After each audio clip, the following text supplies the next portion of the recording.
Zapdos bringing it down to 2-2 again. A very close match. It's going to come down to who clicks Protect and who attacks here. Snorlax opting for the Protect instead. Calls it correctly. Josh able to avoid that Brick Break and the Hydro Pump trying to remove the Snorlax. And Tepig Ace simply down too much material. Josh is going to take this game 1. Hydro Pump just to pour salt on the wound. And Tepig Ace defeated in game 1 of our finals. Josh winning the very first game of this 5-game set. Let's move on to game 2.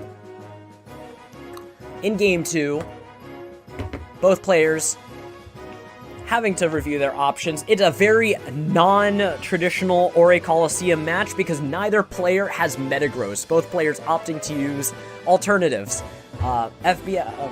Josh M&S going for the Nico Blitz team that does not use Metagross, aiming to just win on type matchups against the top tiers and the speed. Tepig Ace believing in the power of not 1 but 2 Latis, Moltres and a Swampert to deal with the Metagross, and 2 physical attackers, Tauros and Medicham, taking the place of Metagross, just dealing just as much damage with that Choice Band return, with that pure power choice Brick Break.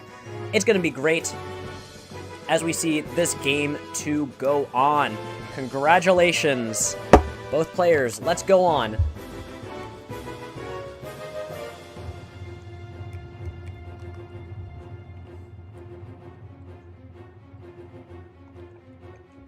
Both players taking their time, trying to decide on their options.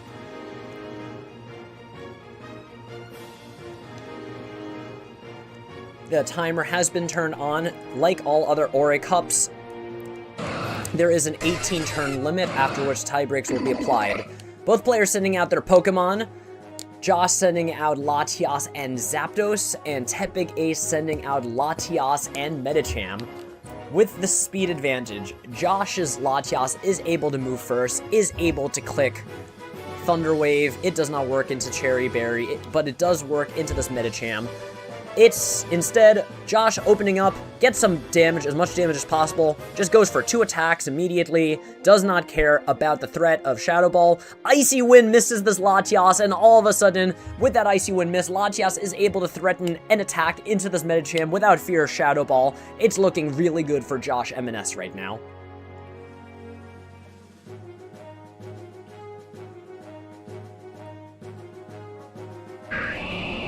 We're going to swap out that Medicham so it does not get KO'd by Dragon Claw. There's going to be a trade of Dragon Claws with that special defense drop from the Shadow Ball. Tepig Ace is able to get the first KO of game 2, knocking out that Zapdos, leading Josh to send in the Snorlax. A very effective Pokemon when not facing down Metagross or Tauros or Medicham. There is no Metagross here, so Snorlax is free to simply click Return. But Snorlax has to deal with the attack drop and the high physical damage from the Tauros and the Medicham. Tepig Ace, identifying that Snorlax is an enormous threat, is going to go for a double target here into the Snorlax, followed by a helping hand into the Swampert. It might go for an Earthquake, it might go for a Hydro Pump, and it goes for an Ice Beam instead of the Latias. 67% is not quite enough to deal to KO this Latias. It does mean that the follow-up Ice Beam can KO it, because Ice Beam would be a 3 KO. Instead, Josh just getting this speed tie, outrunning the Latios, removing it, no longer able to KO the Latias, and now Snorlax is completely free to just click Return and deal big damage. Tepig Ace down 2 Pokemon is going to have to take advantage of Fake Out and some hits, and we're going to see a double Protect from Josh just to scout out and deal with Fake Out. It is now up to Josh how to deal properly with this Medicham. The second Detect does not come off, which means now this Medicham is no longer able to deal survive to deal damage with the Snorlax. Little too late. Raikou comes out, and Tepig Ace has lost game 2, meaning that Josh is now 1 game away from winning the 20th Orre Cup.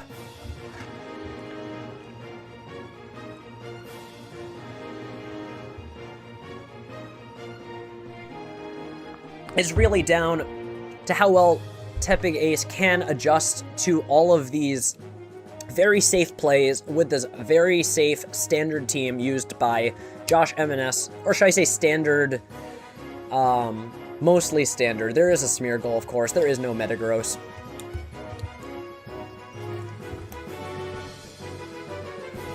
We're going to see how Tepig Ace adjusts.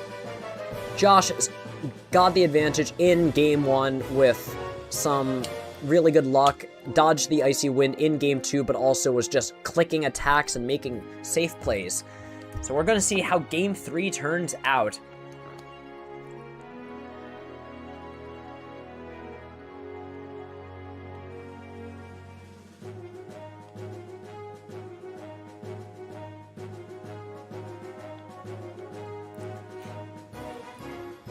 It is very notable that Josh's team using Smeargle Raikou almost seems like, and a fire type, almost seems like a mix of the Nico Blitz team, and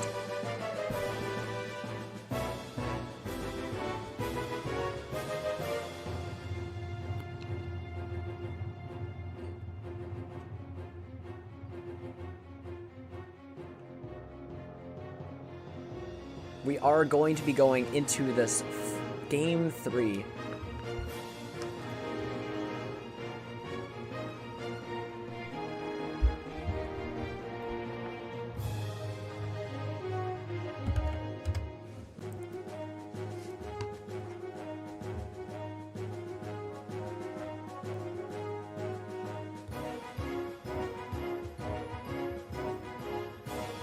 Both players taking their time, trying to figure things out, and also get themselves into a good mental space.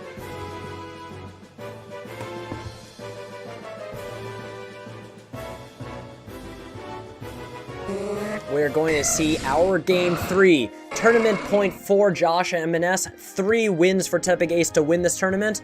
Smeargle Raikou versus Latias Tauros. Let's go, trainers. Orre Cup 20.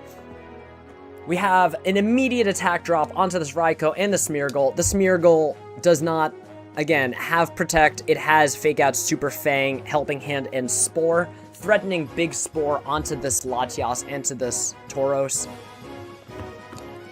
Tepig Ace, meanwhile, having Icy Wind to reduce the speed. Helping Hand Thunderbolt, just outrunning the Tauros, going for a safe KO. There was no Swampert switch in to eat that Thunderbolt, and Josh is now in a 4-3 lead. Has 2 Pokemon that had their speed reduced, but Smeargle is annoying. It can switch out to reset the speed drops. Tepig Ace now really needs to take advantage of both Fake Out pressure and the ability to just deal fast damage thanks to the Icy Wind drops.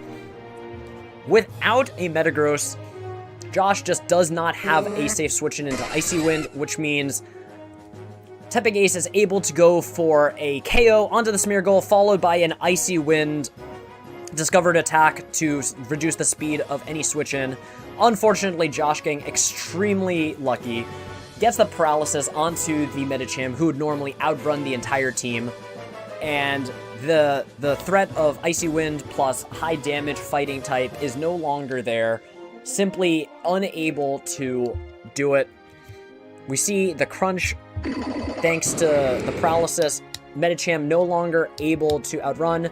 And it now just becomes Zapdos substitute, a question of, can Tepig Ace effectively set up this Latios in front of this Raikou while trying to chip down Pokemon effectively?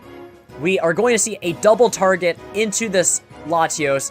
There is a special defense drop, and we are going to see a double target into the Zapdos.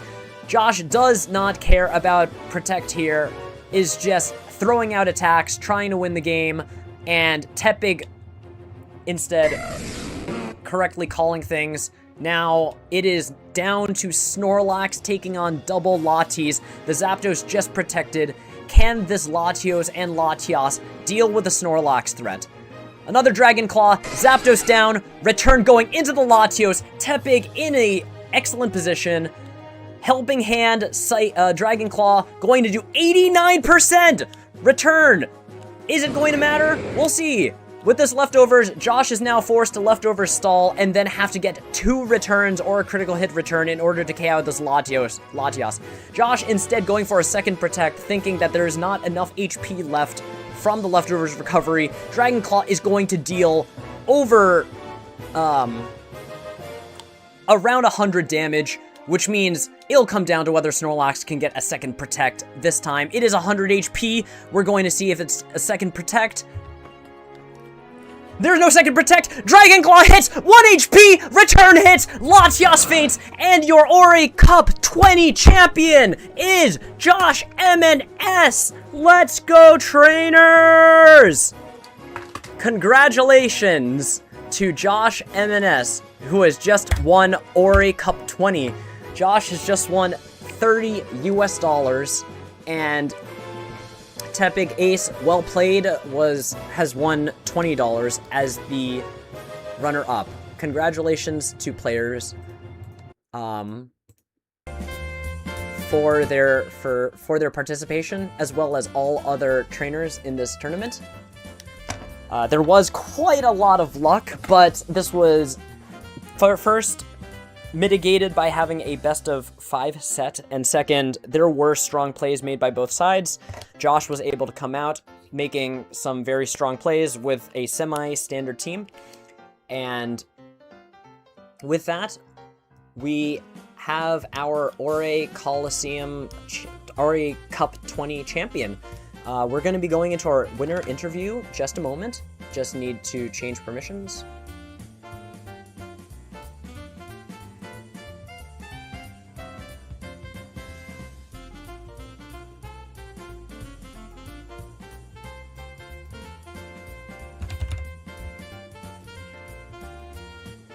And we're gonna have our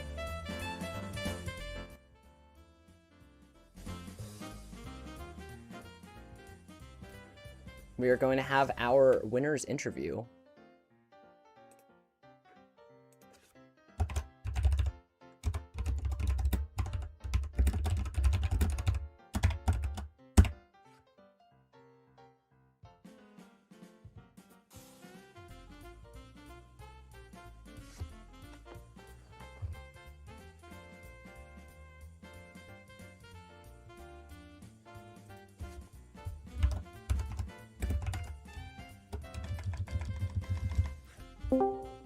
Hello, Josh. Just getting Tepig in too. But yeah, congratulations on winning Orre Cup 20. Thank you. How are you feeling right now? You know, it's weird. I won. I don't know how much I deserved to win, but I did. I feel like I've earned this because of how Nico haxing me earlier really hurt my feelings. So I kind of earned a little bit of RNG. And I got hacked out the Grand Champions Festival, so... Oh, goodness. That was this weekend, right? Yeah. Oh. It was reversed. So. Hi, Tepig. Again, congratulations on second place. Yeah. Yeah, thank you. Yeah, I had a lot of fun. Wasn't able to quite clutch out a victory due to, that finals did have some unfavorable luck to me. But also, you know, there were some better plays I could have made, for sure. I'm really happy with my team, though. I think... it's Boomless without like Metagross or Zapdos, and like super bulky Latios. That worked wonders. I was really happy with that. I was not believing the numbers I was seeing. That the crunch was just bouncing off it. Yeah. I think that might be I'm not gonna like say it's like maybe like the best Latias set, but like Ultra Bulk with Icy Wind with Cherry Berry to like win the speed tie if you hit Icy Wind, or like win the speed scenario by hitting Icy Wind, I feel was very strong throughout, and it supported all my like offensive attackers, Tauros, Medicham. Like I ran a very similar team in Orre Cup 18, but I had Shedinja over Medicham, but I was never really bringing Shedinja to any games.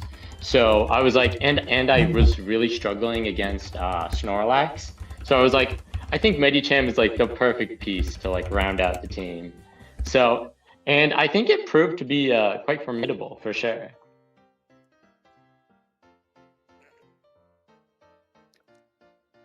Was the Medicham? I mean, you've been running it for a while, so I guess it wouldn't have been a response to what people have been running. But Yeah, it was yeah. It was definitely a good call. It was this team I made during VDL, and it was the only team that I that I won with. So I was like, you know, maybe it's something special. But yeah, Smeargle is definitely on the rise. So Medicham and maybe even like Shiftry to a much lesser extent have potential as the fastest fake outers. It's not good too. That is fair. That's fair. I'll accept Medicham. Shiftry's pushing it. Yeah, Shiftry is a very interesting Pokemon. But I am appreciative of the fact that both of you were using Fake Out. It seems to be a much more common strategy. Tepig, you used Medicham, and Josh, you used Smeargle. So, and neither of you used Metagross. So would both of you be able to explain your team building sort of overall team building, maybe not specifics, but your overall approach to why you chose to not use Metagross and you instead opted for other Pokemon? Do you want to go first? Yeah, you can go first, Josh. All right. So for me, I really appreciate Smeargle Raikou just because of how much you can like mitigate some of the RNG in the format just by having, you know, going first and hitting hard. You don't have to play into the speed ties as much. So that's what I was trying to build around the whole time. We've seen how good it can be from Nico and Oops, but I do not like Blitz, so I was never going to play Blitz. And I found there was no good way of making a team that felt good with... I mean, there's probably a way, but I couldn't find a team I was convinced with that had Metagross, Latios, Zapdos, Smeargle, and Raikou. I felt like it's just not possible to find a stick that pulls it all together. And I really like Curselax. And I found that with Intimidate, like Reflect and Curse, you can kind of get away with playing around Boom in like a different way. And so Metagross just wasn't as necessary. And like the stuff I use Metagross to beat, like the Latis, Lax can pick up the slack there. So I felt like it wasn't much of a loss. And it let me fit both the Curselax mode and the Raikou mode supported with the Arcanine, which I'm a big fan of. Yeah. Because Lax also helps with the anti-RNG, because instead of, you know, outspeeding stuff, you just don't play into the speed game at all. You just take all the hits, especially because it's the Impish Lax. Impish Lax is very strong. Oh, is that the EV spread I used for Orre Cup 12? Yeah, probably. Yeah, where you just click Reflect, and then you just click Curse, and then you hope everything goes right. Yep. Yeah. All right. So yeah, that makes sense. So you're using Snorlax as like a pseudo Metagross, get enough anti-boom tech or anti-Metagross tech, and then you always have, now you suddenly have room to be able to fit your extra mode. That's actually a really effective way to remove Metagross while still being able to deal with the things you need to deal with, like Latis. Tepig. Sorry. There's just one quick thing. With the Snorlax, the most important thing is it's a Metagross that doesn't lose to the electric types. Ah, that's a good one. Just because it has more bulk. Yeah. That is very. Yeah, that's really But great. yeah, that's what I have to say. All right, yeah, so great team building. No Metagross on that team. Tepig, how about you? How come you opted to not go for Metagross and chose the Pokemon that you chose instead? Yes, so when I was first building the team for, like the first version of the team that had Shedinja with Orre Cup 18, right? That was PL 2005 or whatever, but that's besides the point. I started with the Latias, actually, and I was like, okay, I think Icy Wind Cherry Ultra Bulk is insanely good with Helping Hand, and then because another thing is that I'm very bad with playing not only against Boom in my opinion, but also with Boom, because it's just like so many predicts, and it feels very inconsistent in a lot of scenarios. but maybe that's just like a personal preference thing. So rather than like Snorlax, I chose like Tauros. And then I needed like a Metagross check. That was Moltres. That's also why I didn't really go with Zapdos. Maybe also another personal thing. I feel like Zapdos, I kind of don't like HP Ice because I feel like I thud into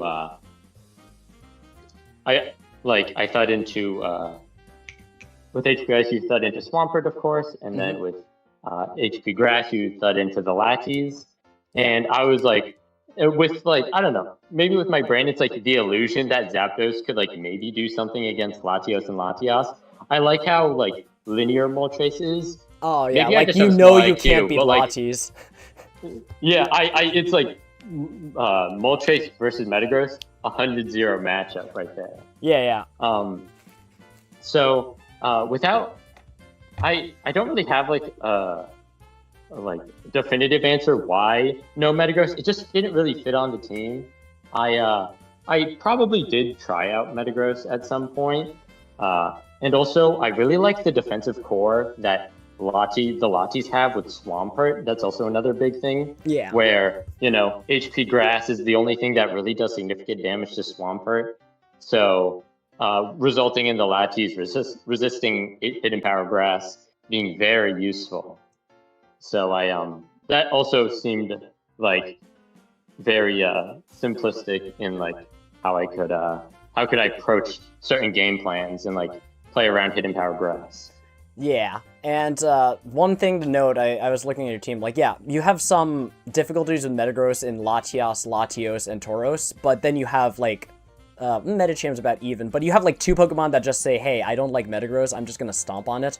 So it ends up being a defensive core that we don't really think of, where you have, like, the Latis, the Swampert, and the Moltres.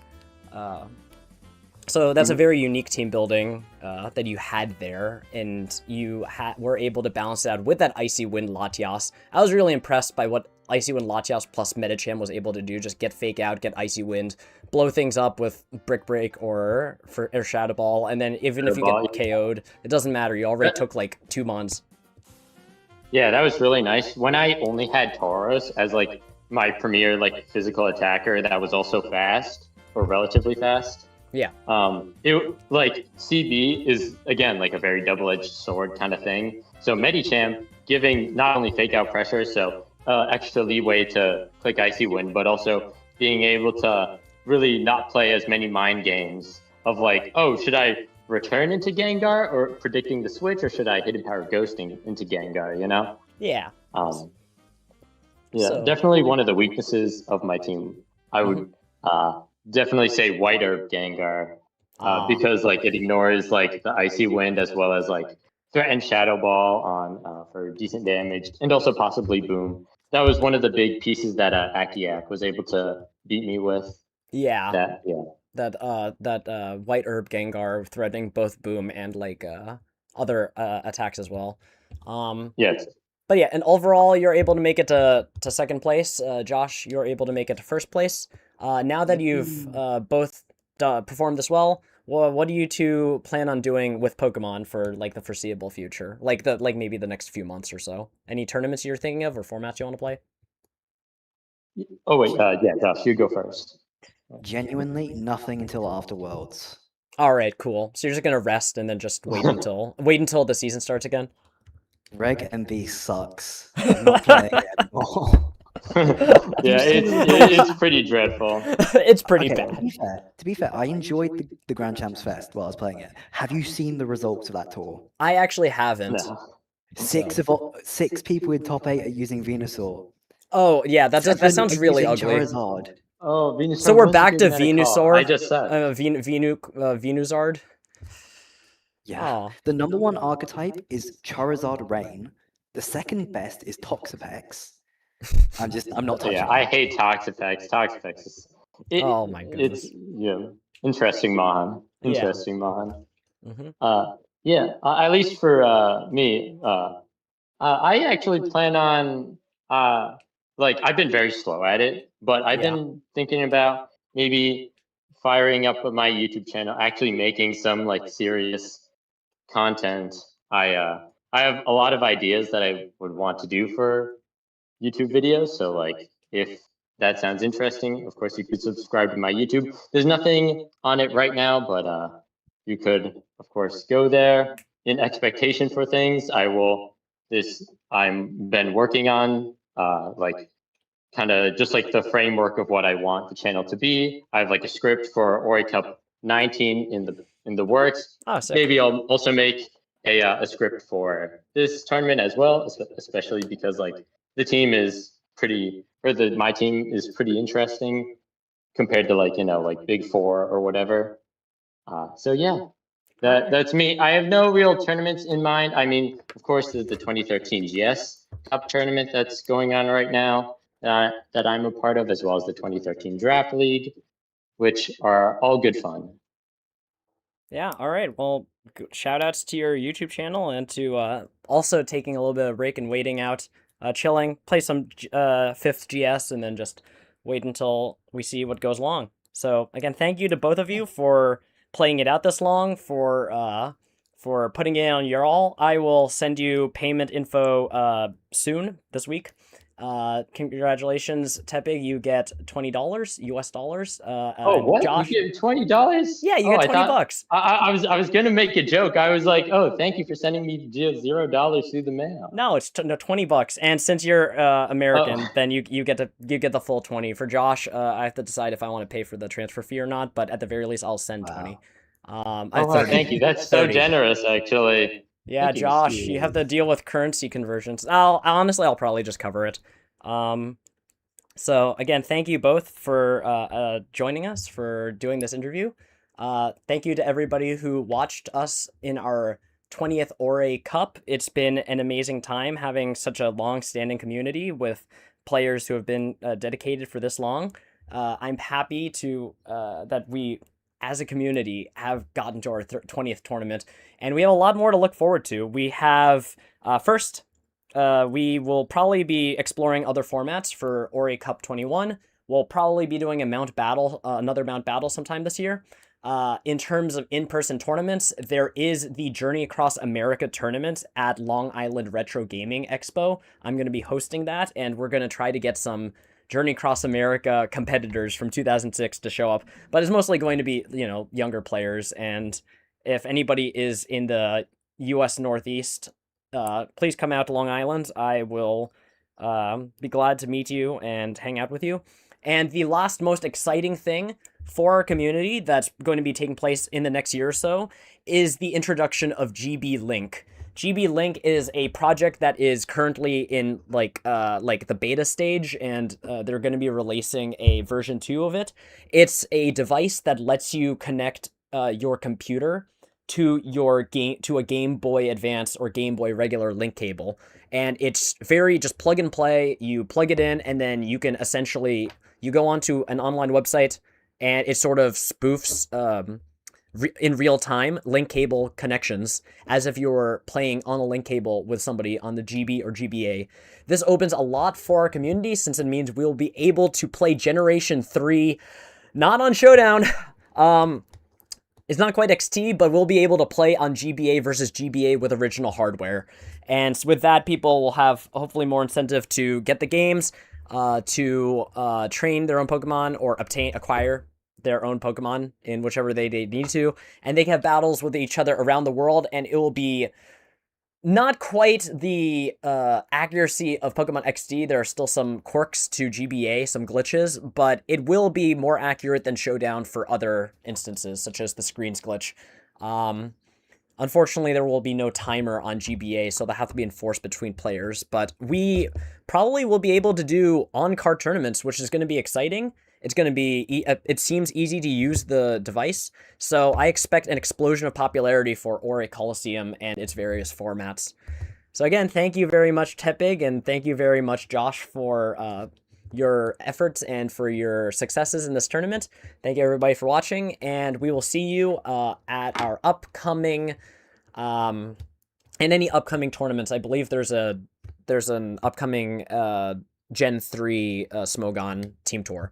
So Yeah, there's thanks. Yeah. LTL. Sign up for that. It's gonna be fun. Oh yeah. Yeah. So thank you, everybody, and we'll see The Flocker y'all. winning. Bye. Bye. Yeah, see ya. Very good.